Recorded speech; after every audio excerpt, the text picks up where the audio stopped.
నేను ఇంకొక వీడియో చూపిస్తా, కొత్త గొర్రె అనుకుంటా, ఇటు విజయ్ కేసరి అని చెప్పేసి అని.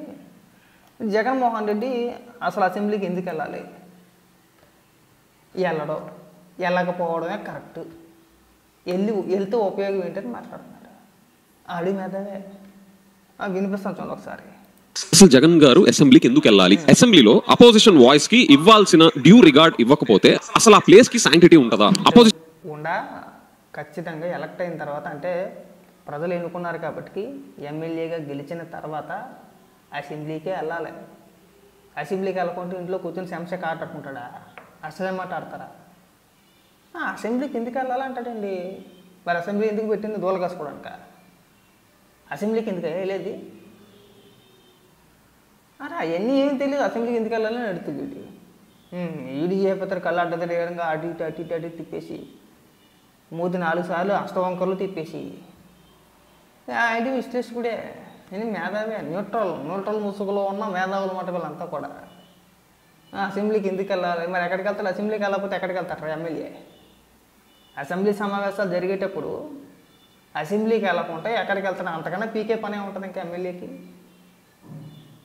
అసెంబ్లీ సమావేశాల కంటే పెద్ద పని ఏముంటుంది అంటున్నా. పైగా అందులోనూ మాజీ ముఖ్యమంత్రి కదా జగన్మోహన్ రెడ్డి. సరే ఇండిపెండెంట్గా పోటీ చేసాడురా ఎమ్మెల్యే, సరే వచ్చేలే పోతే పోయాలి అనుకోవడానికి లేదు కదా, మాజీ ముఖ్యమంత్రి కదా. ప్రతిపక్ష హోదా కల్పిస్తేనే వెళ్తారా, లేకపోతే వెళ్ళా? అరే ప్రతిపక్ష హోదా ఉండాలన్నా కనీసం 10% సీట్లన్నా మనకు రావాలి కదండి. అయ్యి రావు. అదే ప్రజలే ఇవ్వలేదు ప్రతిపక్ష హోదా. చంద్రబాబు నాయుడు గారు ఎవరు ఇస్తారు? చంద్రబాబు నాయుడు గారు ఎందుకు ఇస్తారు? అసలు ఇచ్చినా ఇవ్వకపోయినా జగన్మోహన్ రెడ్డి బాధ్యత కదా. ఎక్కడ క్వశ్చన్ చేయాలి నువ్వు ప్రభుత్వాన్ని? నువ్వు అడిగిన ప్రశ్న నేరుగా నీకు సమాధానం రావాలంటే నువ్వు ఎక్కడో టీవీలో కూర్చొనో సోషల్ మీడియాలో ఒక ఫోన్ ఎట్టేసుకొని వీడియో మాట్లాడుతూ వచ్చేది మనకు సమాధానం. అసెంబ్లీలో క్వశ్చన్ అవర్ ఉంటుంది. ఒక క్వశ్చన్ అడిగినప్పుడు మంత్రులు సమాధానం చెప్తారు. ఆ టైంలో ఆడవచ్చు మనం. లేదంటే ముఖ్యమంత్రి గారు మాట్లాడుతున్నా, మంత్రులు మాట్లాడుతున్నా, ఒకవేళ వాళ్ళు మాట్లాడేది తప్పు అయితే నువ్వు లేచి మాట్లాడవచ్చు. లేదంటే దానికి సమాధానం నీ దగ్గర వీలైతే నువ్వు చెప్పొచ్చు. లేదంటే ప్రభుత్వాన్ని నువ్వు ప్రశ్నించవచ్చు. నీకు అన్ని అవకాశాలు ఉంటాయి అక్కడ. అసెంబ్లీలో తగలడితే మనకు అన్ని అవకాశాలు ఉంటాయి అన్నమాట. మాట్లాడే అవకాశాలు అన్నీ ఉంటాయి మనకి. మైక్ ఇవ్వకుండా ఎందుకుంటారు? మైక్ ఖచ్చితంగా ఇస్తారు. మైక్ మన టైం వచ్చినప్పుడు ఖచ్చితంగా ఇస్తారు. ఆ టైంలో నువ్వేం చెప్పాలనుకున్నావు చెప్పు. అంటే ఇదైనా మన సాక్షి మీడియా అనేది మన కొంప గంటలు నువ్వు మాట్లాడి అలాగా వదిలేస్తామని చెప్తానికి. కొన్ని చెప్పేది ఏమైనా 2 పాయింట్లో చెప్తాడనుకుంటున్నావా? జనరల్గా మనం 2 నిమిషాల్లో మాట్లాడేది జగన్మోహన్ రెడ్డి 5-6 నిమిషాలు మాట్లాడతాడు. ముందు వెనకది ముందుకి అడితి పిడి తిప్పి ఆకుపాకు కరేపాకు అని చెప్పేసి చెప్పిందే చెప్పి మనం 1.5-2 నిమిషాలు అవగొట్టే విషయాన్ని 5-6 నిమిషాలు చెప్తాడు. మళ్ళీ మధ్యలో ల్యాగు, కెమెరాలో మన ముఖం బాగా కనబడుతుందా లేదా అని చెప్పేసి 2-3 సార్లు నవ్వేయాలి, అటు ఇటు ముఖం తిప్పుకుంటా, చేతులు ఎట్టా ఊపియాలా, ఇలా తిరిగిపోవాలా. పైగా మళ్ళీ అందులోనే కూడా దరిద్రపు హావభావాలు బోల్డ్ ఉంటాయి. హావభావాలు చూపించేయాలా. మళ్ళీ మన ఎకిల్ నవ్వు, శిల్పి శాస్త్రంలో బోల్డ్ ఉంటాయి. మళ్ళీ 5-6 నిమిషాల్లో కూడా మళ్ళీ బోల్డ్ ఉంటుంది కూడా. త్వరగా మాట్లాడతారంటే మాట్లాడ్డారు. ఒక ముక్క మాట్లాడి ఏమనుకుంటున్నారు మన గురించి, తప్పట్లు కొట్టండిరా అంటే అదే ఉంటుంది అన్నమాట లోపల ఫీలింగ్. నేను ఒక పదం మాట్లాడాను కదా, రియాక్షన్ ఏంటి, నన్ను మెచ్చుకోవాలి కదా అన్నట్టు ఉంటుంది. వీడు వచ్చి అసెంబ్లీకి వెళ్ళాలా, ఎందుకు వెళ్ళాలని అడుగుతున్నాడు. ఏం ఎట్టారా నాయన మీతోటి? గా వేరే పార్టీ లేదు అండ్ ఓట్ షేర్ ఇన్సిగ్నిఫికెంట్ గా పక్కన పడేసే అంత నంబరు కాదు. ఈ క్రైటీరియా మీట్ అయినప్పుడు అపోజిషన్ లీడర్ గా గుర్తిస్తే వచ్చే నష్టం ఏంటి? సిబిఎన్ గారికి బెనిఫిట్ కదా. గుర్తించాలి చెప్పు. అరే ప్రజలే ఉన్నప్పుడు చంద్రబాబు నాయుడు గారు ఎందుకు గుర్తుంటారయ్యా? అదే ఇద్దరు మళ్ళీ చంద్రబాబు నాయుడు గారు మీద ఎందుకు చేసుకుంటారు? అసలు ప్రజలు 11 ఇచ్చారు.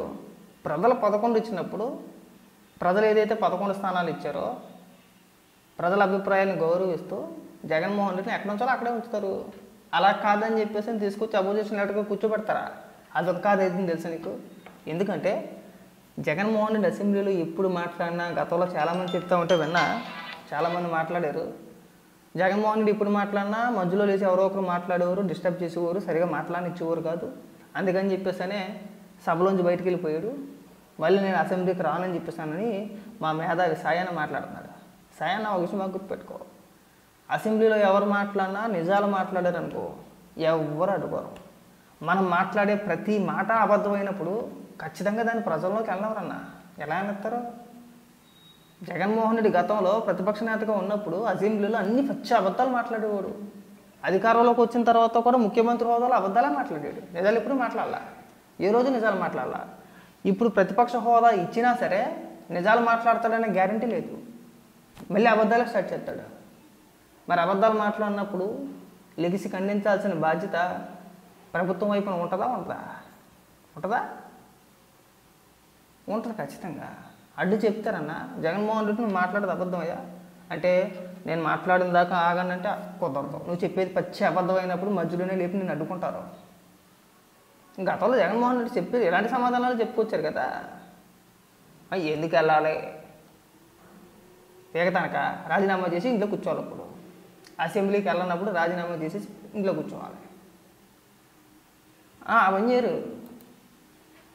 అండ్ మోర్ ఓవర్ అసెంబ్లీలోకి వెళ్తే జనాలకి ఎంత పనికొచ్చే విషయాలు మాట్లాడతారో మనందరికి స్పెషల్గా మనం దాని గురించి చెప్పుకోవాల్సిందే లేదు. either తిట్టుకుంటారు లేదా భజన చేసుకుంటారు. ఇది తప్ప మనకి పనికొచ్చాయి, మీకు నాకు కామన్ పీపుల్ పనికొచ్చాయి ఎంత బాగా డిస్కషన్స్ డిబేట్స్. ఇప్పుడు జరిగిన అసెంబ్లీ సెషన్ ఇంతకు ముందు జరిగింది. ఈ 2 అసెంబ్లీ సమావేశాల్లో ఎక్కడైనా భజన కానీ తిట్టుకోవడం కానీ ఎక్కడైనా జరిగిందా? అదే జగన్మోహన్ రెడ్డి హయాంలో అయితే అబ్బా ఎవరు మాట్లాడినా, ఏ ఎమ్మెల్యే మాట్లాడినా, ఏ మంత్రి మాట్లాడినా జగన్మోహన్ రెడ్డికి ఒక రకమైన భజన చేసేవారు. ప్రజా సమస్యల గురించి, ప్రజల గురించి, రాష్ట్రం గురించి మాట్లాడేది తక్కువ, జగన్మోహన్ రెడ్డి భజన ఎక్కువ. నువ్వు అసెంబ్లీ సమావేశాలు చూస్తా కానీ తెలుసుద్ది. అని నీ గురించి ఎంతసేపు మాట్లాడుతున్నాను చూసావా, అమ్మ జీవితం టైం బొక్క నాకు, నా అది బుద్ధి తక్కువ. అది ఎట్టాగండి ఎట్టాగా మరీ సిగ్గు లేకుండా, సిగ్గు అనేది ఏమైనా అనిపిస్తుంది అసలు? మనం 3-4 సార్లు అటు ఇటు తిప్పేసి, కళ్ళు అటు ఇటు తిప్పేసి నువ్వు చెప్పిందంతా నిజం అనుకుంటే అంత ఇరుపప్పులు ఎవరు లేరు ఇక్కడ, ఉన్నారనుకుంటున్నావా? అసెంబ్లీ దేనికి నీకు తెలుసా? అసెంబ్లీ దేనికి ఉంది అసలు? వెళ్ళడానికి ఎమ్మెల్యే అయిన తర్వాత అసెంబ్లీలో మాట్లాడకపోతే, అసెంబ్లీలో క్వశ్చన్ చేయకపోతే ఇంకెక్కడ చేస్తాడండి? ఎక్కడ చేస్తాడు? సాక్షి టీవీలోనా? దేనికి రాజీనామా చేసామనండి? ఆ 11 మంది రాజీనామా చేసేస్తే బై ఎలక్షన్స్ వస్తాయి, ఎవరైనా పోటీ చేస్తే గెలుస్తారు, కనీసం వాళ్ళన్న అసెంబ్లీకి వస్తారు, వాళ్ళన్న పోరాటాలు చేస్తారు, కనీసం ఆ నియోజకవర్గ ప్రజల తరపున ఆ నియోజకవర్గంలో ఏవే సమస్యలు ఉన్నాయో, ఆ ప్రజలు ఏమైనా ఇబ్బందులు పడితే కనీసం వాళ్ళన్నా తీర్చే ప్రయత్నం చేస్తారు. అసెంబ్లీకి వెళ్ళకపోతే ఏం పీకతానికని అడుగుతున్నాం మేము. పైగా నీలాంటి గొర్రెలు వచ్చేసి ఎందుకు వెళ్ళాలి, ఇక్కడే క్వశ్చన్ చేస్తున్నాడు కదా, బ్రహ్మాండంగా క్వశ్చన్ చేస్తున్నాడు కదా, ఎవడు చూస్తాడో, ఎవడు సమాధానం చెప్తాడు దానికి? అసెంబ్లీలో డైరెక్ట్గా అడిగిన దానికి ఎక్కడో మనం మీడియాలో కూర్చొని మాట్లాడిన దానికి తేడా లేదా? గతంలో చంద్రబాబు నాయుడు గారు అసెంబ్లీకి వెళ్ళారు 2.5 సంవత్సరాలు 3 సంవత్సరాలు. ఏ రోజు కూడా మాట్లాడే అవకాశం పెద్దగా కల్పించేవారు కాదు. అయినా సరే ఓపికగా కూర్చొని అసెంబ్లీ అయిపోయిన తర్వాత బయటకు వచ్చి ప్రెస్ మీట్ పెట్టుకోడు ఆయన. నువ్వు అలాగన్నా చేయొచ్చు కదా, అసెంబ్లీకి మాత్రం వెళ్ళండి. దానికి పైగా మీలాంటి గొర్రెలు వచ్చి మద్దతు. ఏమని మాట్లాడాలో మాకు ఒక్కొక్కసారి అర్థం కాదు. ఏమన్నా అంటే ఏడుతారు, మమ్మల్ని అలా అన్నారు, మమ్మల్ని అలా అన్నారు. దేనికి తప్పితే దేనికి పనిచేయరు మీరు.